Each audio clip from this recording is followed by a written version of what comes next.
Sabrina dan Robert Lemon sama-sama lahir di Prescott, Arizona, Amerika Serikat.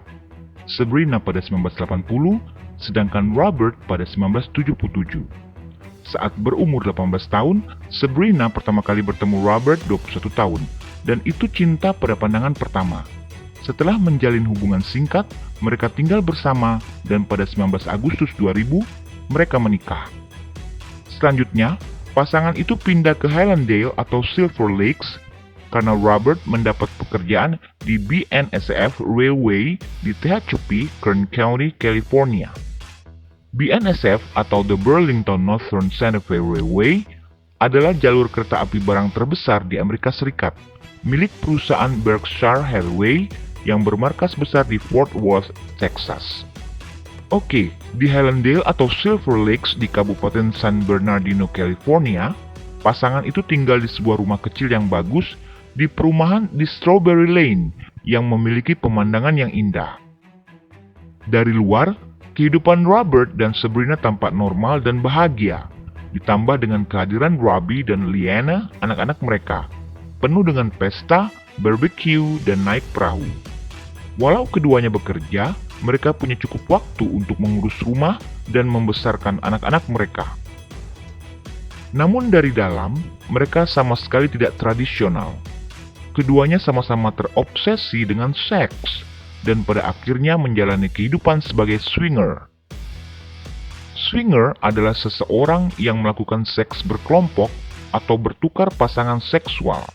Dan hal itu dilakukan dengan pasangan tetangga mereka, Dale dan Nicole Smith.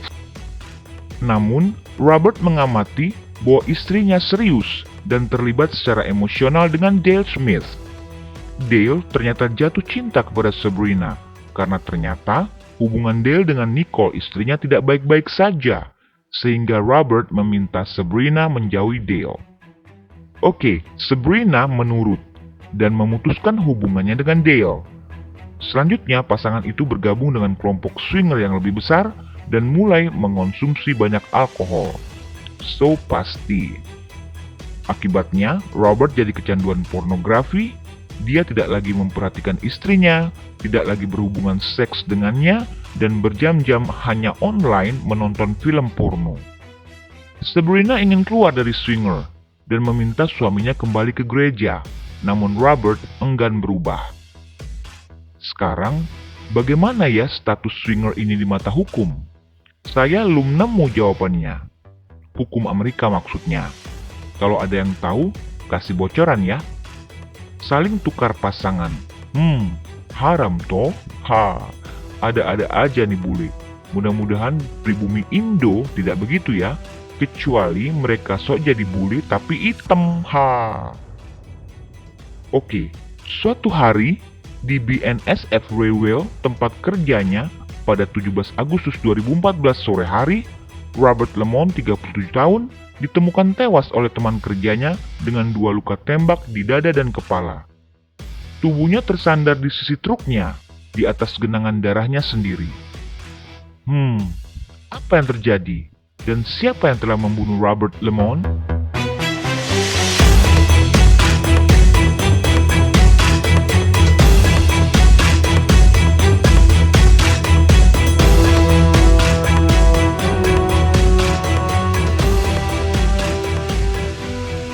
Polisi memeriksa kamera pengintai dan berhasil mengidentifikasi semua kendaraan roda 4 yang ada di sekitar TKP kecuali satu, sebuah sepeda motor. Dan kamera pengintai juga menangkap seorang pria yang berjalan tertatih-tatih. Sabrina ditanyai tentang suaminya dan dia sangat kooperatif dengan penyelidik dan mengatakan bahwa Robert tidak punya musuh. Di ruang kantor Robert berserakan barang-barang kerjanya sehingga terlihat seperti perampokan. Namun, siapa yang ingin merampok petugas BNSF yang notabene tidak menyimpan uang di situ, tidak ada barang berharga, dan lain-lain. Penyelidikan masih terus berlangsung. 1 minggu setelah Robert dibunuh, sebuah kendaraan terlihat parkir di depan rumah Sabrina, dan pemiliknya adalah Jonathan Hearn, 24 tahun, teman pria Sabrina yang dia kenal 2 tahun terakhir. Sabrina merasa telah berkorban untuk suaminya, sehingga menuruti keinginan suaminya untuk menjadi swinger, walaupun sebenarnya hal itu bertentangan dengan hati nuraninya. Jujur, dia hanya ingin berhubungan seks dengan suaminya, bukan orang lain. Tetapi pengorbanannya itu justru membuat Robert jauh darinya, dan Robert menganggap dirinya seperti patung. Maka, Sabrina, 34 tahun, sejak Agustus 2012 ketika dia bekerja di Costco, perusahaan kontraktor independen sebagai sample girl, telah berkenalan dan akhirnya menjalin hubungan romantis dengan Jonathan Hearn yang bekerja sebagai petugas paramedis di Departemen Pemadam Kebakaran San Bernardino. Jonathan Hearn lahir pada 1990 di Hesperia, California, dari pasangan Mike dan Carol Hearn. Dia dibesarkan dalam keluarga yang religius, bersekolah di swasta, dan bercita-cita menjadi paramedis. Jonathan belum pernah memiliki pacar tetap dan belum pernah menjalin hubungan nyata. Pertemuannya dengan Sabrina Lemon mengubah segalanya. Awalnya hanya mengobrol dan bercanda, namun akhirnya menjadi serius. Walaupun usianya 10 tahun lebih muda dari Sabrina, Sabrina bagai magnetis di mataku, kata Jonathan 22 tahun kala itu. Dan bagi Sabrina, walau dia 10 tahun junior darinya, Jonathan cerdas dan terlihat dewasa dari umurnya. Ketika sedang membeli makanan untuk kantornya, Jonathan bertemu lagi dengan Sabrina. Di pertemuan kedua ini, seperti biasa mereka ngobrol tentang berbagai hal, dan Sabrina berkata bahwa dia juga punya teman akrab keluarga di pemadam kebakaran bernama Jason Bernatine. Dan ternyata, Jonathan mengenal Jason walau mereka tidak akrab. Sabrina orang yang menyenangkan menurut Jonathan. Pada pertemuan ketiga, mereka mulai saling mengirim pesan, saling menggoda, dan mengobrol lebih banyak. Setelah hubungan emosional mulai terbentuk, Sabrina memutuskan untuk memberitahu Jonathan bahwa dia sudah menikah. Ketika mendengar itu, Jonathan terkejut karena Sabrina tidak memakai cincin kawin. Jonathan kecewa dan berkata bahwa dia enggan berhubungan dengan wanita yang sudah menikah dan memutuskan untuk berteman saja dengannya. Sabrina memaklumi kekecewaan Jonathan dan sepakat untuk berteman saja. Namun, tang ting tong, pasti kalian sudah tahu kelanjutannya kan? Hihi. Wanita yang sudah menikah namun dijadikan patung oleh suaminya, dan bujang ting-ting polos non-religius yang belum mengerti apa itu cinta sejati yang sedang berada di puncak asmara, kok disuruh berhenti? Kiamat deh. Lanjut ya, namun, itu hanya lip service, nggak awet. Namanya juga lagi jatuh cinta. Mereka tetap saja saling tukar pesan, dan pada Desember 2012, mereka saling goda lebih gila lagi yang berakhir di ranjang. Kadang di rumah Sabrina saat anak-anaknya bersekolah, kadang di rumah Jonathan, atau di tempat-tempat yang mereka tahu sesuai istilah Sabrina. Tuh kan, hihi, apa gue kate, kata orang Jakarta. Sabrina yang ingin diketahui masyarakat sebagai istri setia dan memiliki keluarga yang sempurna, menyembunyikan perselingkuhannya rapat-rapat. Sedangkan Jonathan menganggap Sabrina adalah pacarnya, cinta pertamanya, dan melihat masa depan yang cerah bersama Sabrina. So, why not? Mereka berani berpelukan erat di muka umum. Ibarat kata pepatah, sepandai-pandainya tupai melompat, dia akan jatuh jua. Pada April 2013, di rumah Jason Bernatine, Robert Lemon yang telah memergoki pesan teks mesra istrinya dengan Jonathan, menghubungi Jonathan Hearn, sang paramedis, rekan Jason di pemadam kebakaran, kekasih gelap Sabrina Lemon, istrinya. Sebenarnya, Jonathan yang meminta nopi Robert Lemon kepada Jason, karena Jonathan ingin menelpon Robert. Namun Jason yang menjadi curiga karena supasti maksudnya itu ada hubungannya dengan Sabrina walau Jonathan menyangkalnya, enggan memberikan nopi Robert kepada Jonathan. Dan dia mengatakan bahwa Robert lah akan menghubunginya nanti. Jason dan Kelly istrinya memang teman dekat Robert dan Sabrina, so inilah yang dia lakukan, dan memang seharusnya begitu. Dalam percakapan mereka, Robert langsung mengkonfrontasi Jonathan tentang perselingkuhannya dengan istrinya. Jonathan tidak mengakui hubungan seksualnya dengan Sabrina, namun dia meminta maaf atas perselingkuhan tersebut karena tidak menghormati pernikahan Robert. Sabrina yang tiba-tiba nongol mendengar semua percakapan itu. Setelah menutup telepon dengan Jonathan, Robert menghancurkan ponsel Sabrina. Sabrina minta maaf kepada Robert dan akan menghentikan perselingkuhannya dengan Jonathan. Ya, namun, sebelum Robert berubah, Kenapa Sabrina harus berubah? Betul? Lagi-lagi lip service. Mereka tetap saja berhubungan di belakang punggung Robert. Dan kali ini bukan bicara cinta lagi, tetapi soal keyakinan. Sabrina curhat kepada Jonathan tentang kondisi rumah tangganya, bagaimana Robert memperlakukan dirinya, dan kehidupan swinger mereka. Dikatakan bahwa Robert tega menyerahkan istrinya kepada orang lain demi prinsip dan kepentingannya, dan tak lupa memberitahunya bahwa ponselnya telah dihancurkan Robert. Jonathan yang polos menerima secara sepihak kurang lebihnya cerita Sabrina. Akibatnya, hubungan mereka semakin berkembang. Dan pada 14 Februari 2014, mereka memutuskan ingin menikah. Dan perceraian bukan pilihan, selain mencoreng muka, dan karena sistem hukum tidak menunjang hal itu. Lalu, bagaimana? Mencoreng muka? Ya biar aja. Toh orang lain tidak tahu apa yang kita jalani. Dan sistem hukum? Masa pengadilan dan agama nggak bisa mengambil keputusan jika pernikahan tidak bahagia? Betul? Semua pasti ada jalan. Jalan yang baik tentunya, bukan jalan yang buruk. Seperti yang mereka ambil ini, bahwa mereka akan membunuh Robert Lemon sebagai solusinya. Awalnya mereka akan dan telah meracuni makanan Robert dengan cyanida. Namun mereka pikir polisi akan segera mengetahui dengan menelisik tempat pemberian racun sampai kepada si pembeli. Akhirnya, Jonathan mendapat ide brilian dan Sabrina setuju untuk menembak Robert di tempat kerjanya. Sabrina yang mengetahui jadwal kerja suaminya memberitahu Jonathan agar bertindak pada tanggal 17 Agustus, bukan 16 Agustus 2014 sesuai rencana pertama. Pada pagi hari, tanggal 17 Agustus, Jonathan membeli alat dan perlengkapan pembunuhan di Walmart. Sore hari, dengan sepeda motor, dia menuju tempat kerja Robert.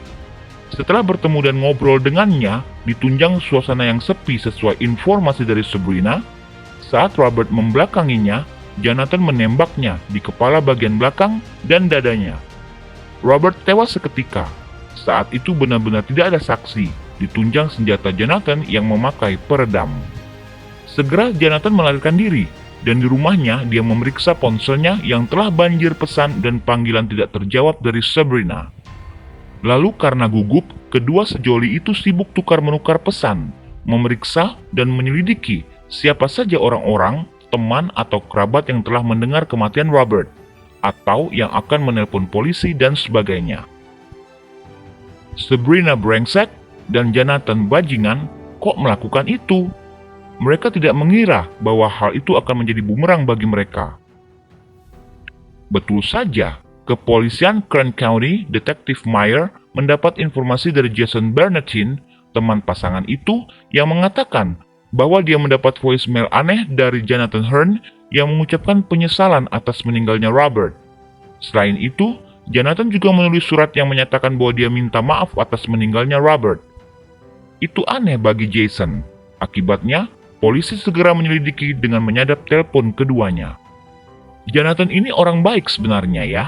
Jadi mungkin setelah membunuh dia merasa menyesal dan gak sadar bahwa tindakannya ini membuat dia jadi target polisi.